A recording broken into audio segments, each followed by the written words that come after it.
Good morning. मैं doctor सरिता Kumawat, home science की associate professor, आपको ईवीएस यानी एनवायरमेंटल स्टडीज पर्यावरण अध्ययन विषय पढ़ा रही हूँ।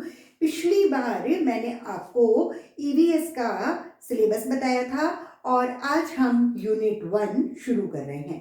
यूनिट 1 में जो फर्स्ट टॉपिक है वो है multi disciplinary nature of environmental studies, पर्यावरण अध्ययन के बहुआयामी प्रकृति, उसके बारे में हम पढ़ेंगे। तो स्टार्टिंग जो है वो एनवायरनमेंट वर्ड से ही लेंगे, मतलब हम एनवायरनमेंट यानी पर्यावरण का क्या इंट्रोडक्शन है, क्या डेफिनेशन है, मतलब उसका परिचय और उसकी परिभाषा से लेंगे। तो इसके इंट्रोडक्शन में हम ये देखेंगे कि जो जीव है, जीव कोई भी, जो भी एक जिंदा, कोई मनुष्य है या पशु है या पक्षी है, तो वो, या फिर हम वनस्पति को भी कह सकते हैं, मतलब जो भी जीव है इस दुनिया में वो एक वातावरण में रहते हैं। उस वातावरण को हम एनवायरनमेंट यानी वातावरण पर्यावरण कहते हैं।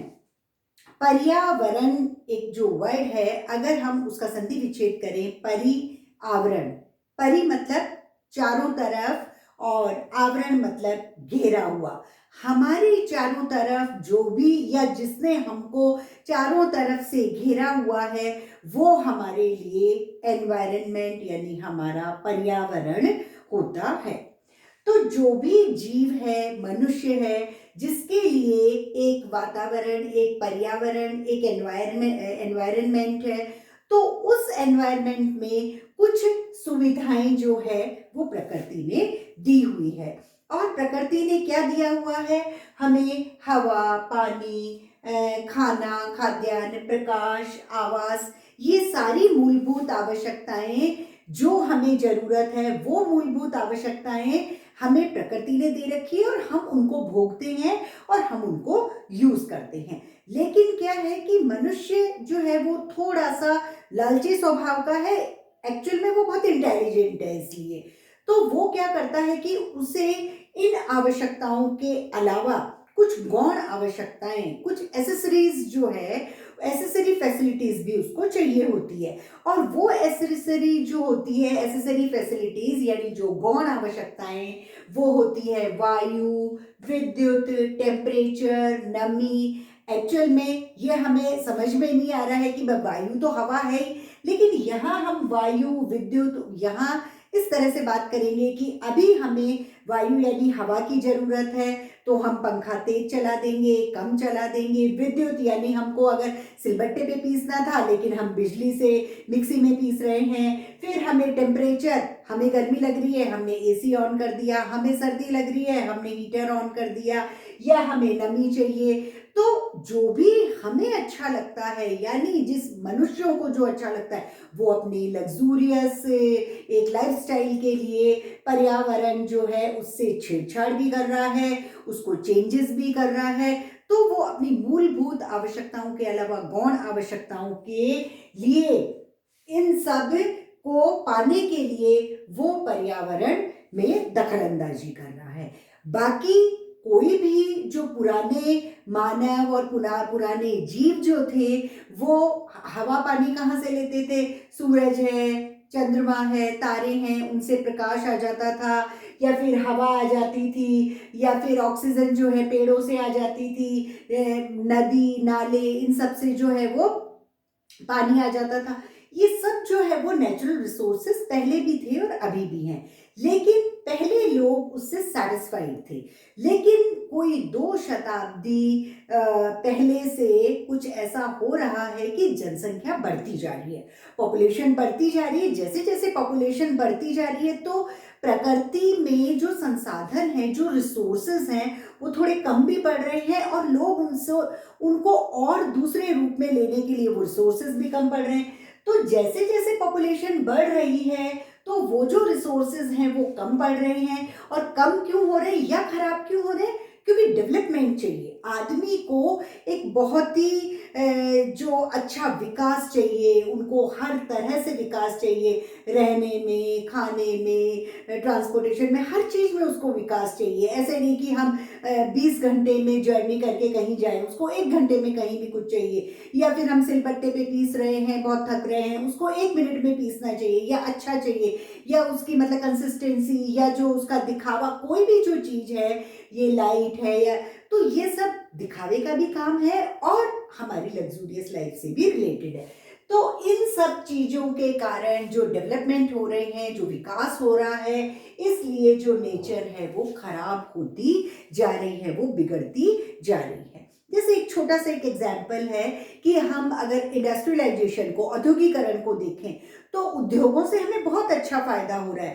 पहले कोई मतलब है ना, दोब से बने हुए या पत्तों से बने हुए, तनों से बने हुए ऐसे कपड़े पहनते थे, या कुछ भी इस तरह का खा लेते थे जो उगा हुआ है। लेकिन आज हम बहुत अच्छे वाले कपड़े, बहुत फाइन फाइन और फाइन, या फिर बहुत ही अच्छे मतलब मैनमेड सिंथेटिक, जिसमें क्रश नहीं पड़े, तो ऐसे ऐसे हमको हमारी इच्छाएं होती है, तो हम हमारी इच्छाएं जो है वो बताते हैं, और वो इंडस्ट्री तक पहुंचती है, और इंडस्ट्री हमको भुनाती है उस चीज़ से, कि इंडस्ट्री उन चीज़ों को बनाती है। तो इंडस्ट्रियलाइजेशन हो रहा है, वो हमें सब लोगों के लिए हो रहा है क्योंकि हमें चाहिए। लेकिन इंडस्ट्रियलाइजेशन से, औद्योगिकरण से एनवायरनमेंट बहुत खराब हो रहा है, वायु बहुत खराब हो रही है, हवा में इतनी सारी गलत तरह की गैसेस वगैरह हैं जो मनुष्य इनहेल करता है, और उसके जो पूरा रेस्पिरेटरी ट्रैक्ट है वो सब गड़बड़ हो रही है, उसको सांस में प्रॉब्लम आती है। तो वायु खराब हो रही है, जल खराब हो रहा है, मतलब जो भी कोई केमिकल वगैरह है वो पानी में मिल जाता है, और वो पानी जो है वो सब रिसोर्सेज एक होके और फिर वो नल में आ जाता है और वो व्यक्ति पीता है। तो उससे वायु, ध्वनि, मतलब इतनी ज़्यादा, अगर आप कभी देखें कि लाइट चली जाती है तो आप देखिए पिन ड्रॉप साइलेंस हो जाता है, कोई चीज गिराए तो एकदम आवाज आती है, और लाइट आने के बाद में कुछ आवाज सुनाई ही नहीं देती है।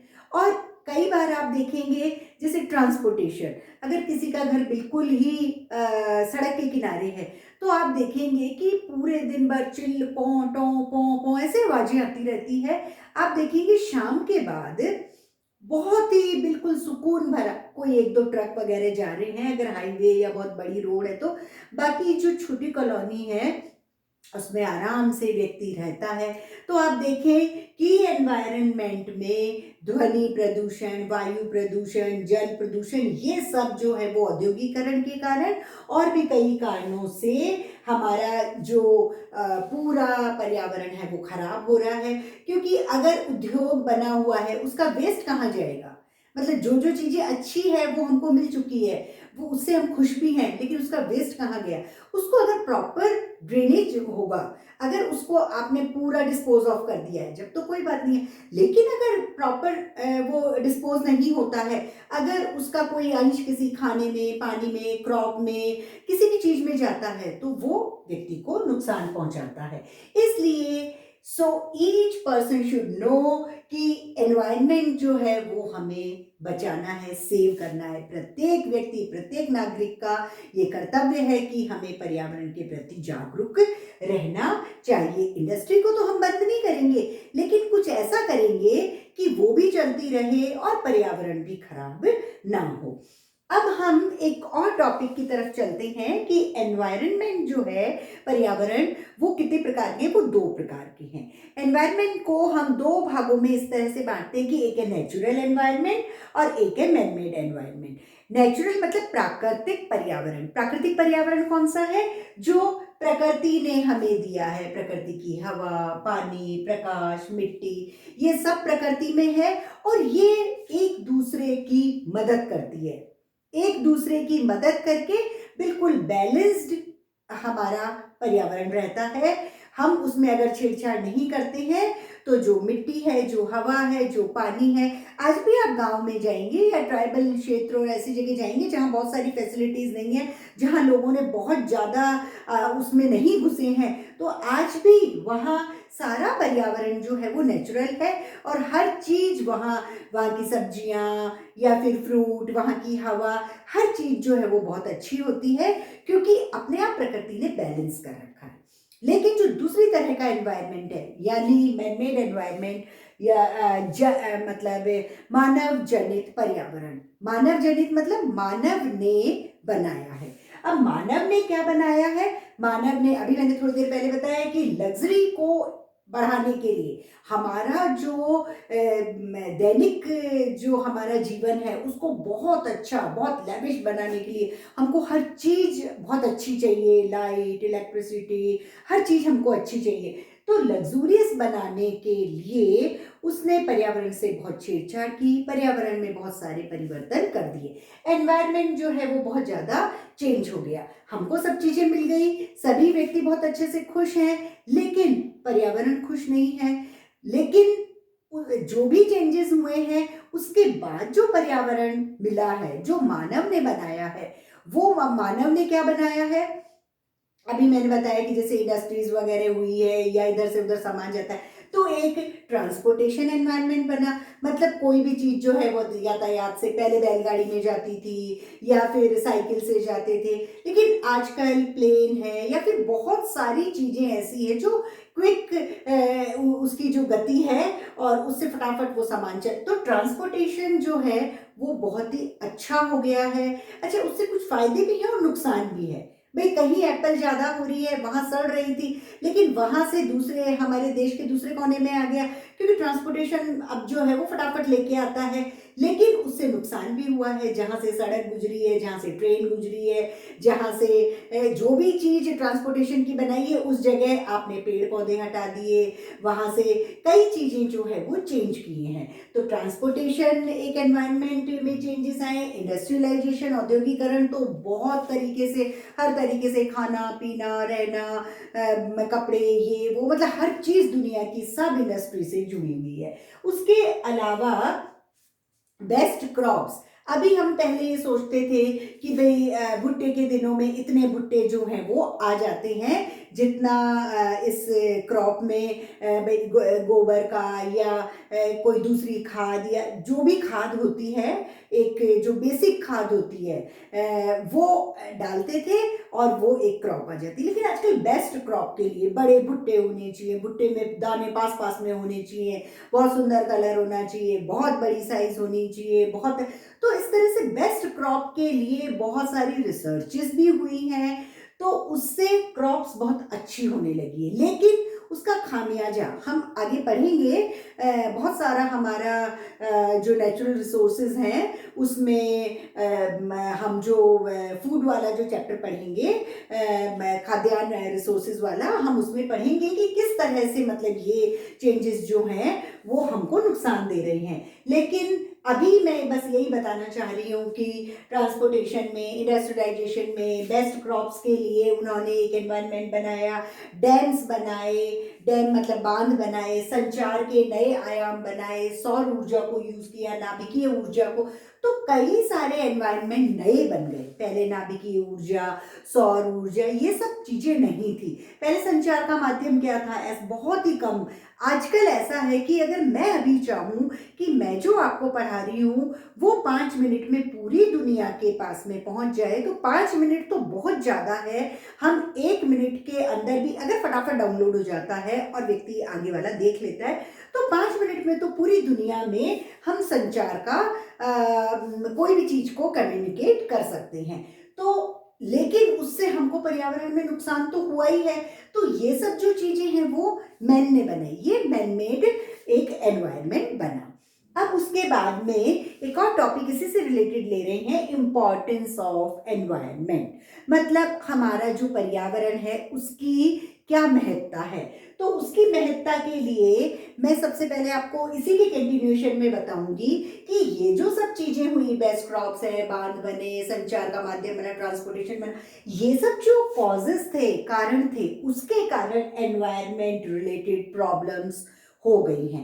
पर्यावरण से संबंधित बहुत सारी प्रॉब्लम्स हुई हैं और वो ढेर सारी प्रॉब्लम्स हैं, उनमें थोड़ी प्रॉब्लम हम बात कर सकते हैं उसके बारे में, जैसे वनों का विनाश हो गया है, या फिर अम्लीय वर्षा होती है, या वर्षा में कमी हो गई है, या ओजोन का जो लेवल है वो कम हो गया है, ग्लोबल वार्मिंग बढ़ गई है, भूस्खलन हो गया है, मेल न्यूट्रिशन कुपोषण हो गया, सॉइल इरोजन जो मृदा की उर्वरता होती है, मिट्टी की जो उपजाऊपन है वो कम हो गया है, रेगिस्तान बढ़ रहे हैं, जो पीने का शुद्ध पानी है वो पूरा नहीं मिल पा रहा।